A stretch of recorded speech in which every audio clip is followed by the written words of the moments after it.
मित्रों, किशन धर्मा चैनल आपका स्वागत करता है। आज हम आपको व्यक्ति को झाड़ा लगाना अभिमंत्रित जल से या भभूति से बताएंगे और कैसे लगाते हैं अपने ऊपर और किसी दूसरे के ऊपर।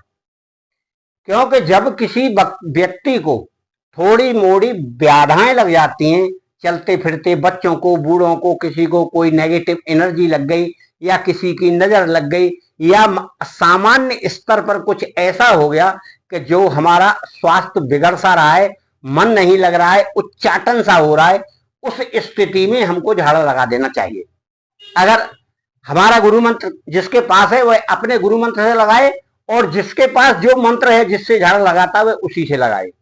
झाड़ा लगाने का क्रिया सबसे सरल है और वह व्यक्ति तुरंत लाभ प्राप्त करेगा। तो झाड़ा लगाने की क्रियाएं इतनी सरल हैं और दूसरे पर झाड़ा तो व्यक्ति लगा देता है, परंतु बात यह आती है कि अपने ऊपर कैसे लगाए। तो अपने ऊपर की भी यहां क्रिया हम बताएंगे। ये दोनों क्रियाएं आप सीख लीजिए। आपके जीवन में, घर में, परिवार में और अपने छोटे मोटे कार्यक्रमों में कोई बच्चा आ जाए, कोई रिश्तेदार आ जाए, किसी के साथ कुछ घटना सी घटने लगे, आपको अच्छा नहीं लगे, तो आप इतना काम तो कर ही सकते हैं, बशर्ते आप अपने घर परिवार का तो ख्याल रखते हुए यह कार्य करेंगे। आप करें और अपने जीवन का लाभ प्राप्त करें। क्रिया हमारी बहुत सरल है और क्रिया आप देख ही रहे हैं कैसी है। यह हमें इस तरह से भभूति से करना है। आप देख लीजिए। देखिए, जब आपको कभी भी किसी भी देवता की, किसी भी इष्ट की जो भभूति है, भभूति कहते हैं या तो उसकी हवन की राख हो इस तरह की, या फिर अगरबत्ती जो रोजाना जलाते हैं उस तरह की अगरबत्ती को यहां रख लें आप हथेली पर। तो इसको अभिमंत्रित करना हम आपको बताएंगे और फिर झाड़ा देना बताएंगे। तो इसको अभिमंत्रित करने के लिए हम तो अपने साधकों को अपने गुरु मंत्र से ही अभिमंत्रित करने की सलाह देते हैं, क्योंकि उसमें बहुत शक्ति है। तो इस तरह से आपको करना है। ये पांचों उंगली इसमें इस तरह मसलना है और मंत्र पढ़ते हुए आपको इस तरह इसमें फूंक मार देना है। इस तरह से अपने गुरु मंत्र का 3 बार मंत्र पढ़ना है और इसमें फूंक मार देना है। तो यह भभूति अभिमंत्रित हो गई। अब जब आपको इस भभूति से किसी का, व्यक्ति का आपको मान लीजिए झाड़ा देना है, तो आप पहले उसके माथे पर इस तरह टीका लगाएंगे। टीका लगा के, और ये उंगलियां भी इसमें भभूति में होना चाहिए। पहले टीका लगाओ और फिर सर पे ऐसे हाथ रखो। सर पे ऐसे हाथ रखते हुए अपना गुरु मंत्र बोलें। जो हमारा गुरु मंत्र है वो गायत्री मंत्र है। इस तरह झाड़ा लगाएं, ऊपर से नीचे तक। कैसे लगाना है? ओम भूर्भुवः स्वः तस्वितुर्वरेण्यं भर्गो देवस्य धीमहि धियो यो न प्रचोदयात्। उसके पैरों तक लगाना है इस तरह से। फिर आप इसमें हाथ लगाएंगे और दोबारा इसी तरह से करेंगे। इस तरह से 7 बार आपको झाड़ा लगाना है। यह क्रिया भभूति की है। अब इसी तरह हम जल की बताएंगे। ला भाई, जल को बोला, लोटा ला, गिलास ला, कचूला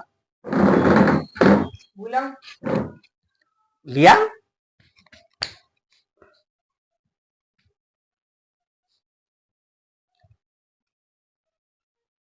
जैसे ये जल है, तो जब अगर हम किसी भी मंत्र से मंत्रोच्चार करने के बाद जो जल हम रखते हैं अपने पूजा स्थल में, उसमें बहुत शक्ति रहती है। उसी जल से हमको यह जल अभिमंत्रित पहले से कर लिया जाता है। यह जल पहले से अभिमंत्रित किया जाता है और रख लिया जाता है। परंतु फिर जब हम इस जल को किसी व्यक्ति को झाड़ा लगाते हैं तो इसमें थोड़ा सा इस तरह जल ले लेते हैं और इस तरह जल लेकर उस व्यक्ति पर इस तरह छिड़कते हैं। छिड़क कर फिर उस पर झाड़ा लगाएंगे। ये हमारा हाथ गीला हो गया। गीला होकर उस पर टच करते हुए नीचे तक लाएंगे और मंत्र बोलते हुए आएंगे। ओम भूर्भुवः स्वः तत्सवितुर्वरेण्यं भर्गो देवस्य धीमहि धियो यो न प्रचोदयात्। इस तरह 7 बार हमको झाड़ा लगाना है। और हमारे गुरु मंत्र यानी गायत्री मंत्र में बहुत शक्ति है। छोटी मोटी बीमारियां और छोटी मोटी आला वाला भूत प्रेत या कोई ऐसी हवा चलते फिरते किसी को लग जाती है, वह सब दूर हो जाती है। तो इस प्रकार से यह झाड़ा हम किसी दूसरे व्यक्ति को लगा सकते हैं। परंतु अब बात यह आती है यहां कि हम अपना स्वयं का झाड़ा कैसे लगाएं। तो स्वयं का झाड़ा लगाने के लिए वही क्रिया है कि जब हमें अपना झाड़ा लगाना है तो थोड़ा सा जल हाथ पर लेंगे, जल हाथ पर लेंगे और उस पर हम अपना मंत्र 3 बार फूंकेंगे।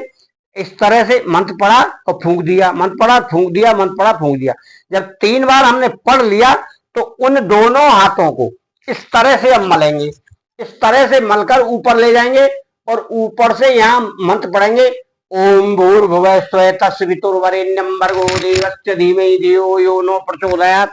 अपने पैर के पंजों तक ले जाना है, पंजों तक ले जाकर फिर इस तरह से हम 7 बार झाड़ा लगाएंगे। अगर हम रोगी हैं या किसी बाधा से बाधित हैं, सामान्य तौर पर हम 3 बार ही अपने मंत्र का प्रयोग करते हैं। आप भी 3 बार करें। परंतु जब कोई रोगी हो, अस्वस्थ हो, मानसिक स्थिति ठीक ना लग रही हो, थोड़ी सी कमजोरी लग रही हो, या उसे ऐसा लग रहा हो कि अटपटासा लग रहा हो कि मेरे ऊपर कोई चीज सवार है, मेरा मन नहीं लग रहा है, तब उस तरह से आप करें तो आपको उसका लाभ मिलेगा, तुरंत लाभ मिलेगा। यह शक्ति है।